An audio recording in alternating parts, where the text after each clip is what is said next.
Good morning there. This is the Cowboy Prophet. I want to say hello to you, and today we're going to discuss something about how things are distorted.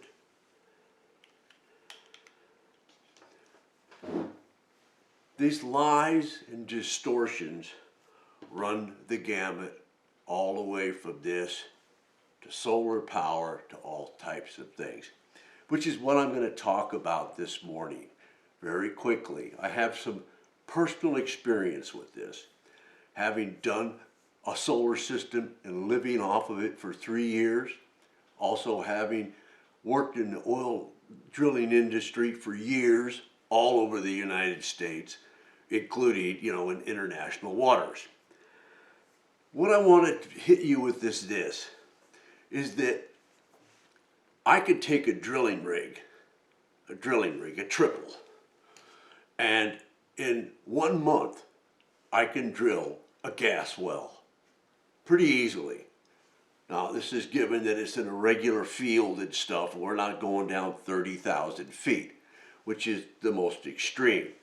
But on the average, 1 month. At the end of 1 month, you'll have a stand there, and you can open the valve, and the gas will come out so powerful. It's like a hose, a pressurized hose that comes out and keeps coming out. With this gas, you can create an enormous amount of energy. Let's roll forward to solar, which I know about. I've lived with it. My only source of power. I did it as a thing of experimentation. I had panels, and I had an inverter, and I had the whole rest. I could tell you this personally, from my own personal experience, that the thing about solar is it's extremely limited in the amount of energy that can be produced. I'll give you an example. Mr. Coffee, we all know that. You plug it into your wall, and in 10 minutes you've got coffee. I can tell you this with 4 panels going virtually all day, that there's a very, very good chance if you plug in Mr. Coffee that you're going to drain your batteries very, very quickly, and all the sunlight you captured will be gone. Matter of fact, 2 full pots of Mr. Coffee, unless you've got a lot of, I want everybody to know I'm not bald. You've got a lot of power there. Now, my brother, who has a mobile home he hauls around, same thing. He has solar and stuff on it, and his wife likes Mr. Coffee. She's particular about some things. In his mobile home, this guy had to get 3 $1,000 Battle-Born batteries so his wife could have Mr. Coffee. It takes that much. The import being that the panacea that they're selling, that with windmills and solar panels, you're going to eradicate the need for oil and gas, is an absurdity. Anybody that's been around it, dealt with it, lived with it, worked with it, will understand this. Solar does have a place. I built a solar thing. I utilized it. I'm a firm believer. But delivering large quantities of electricity, it's a joke.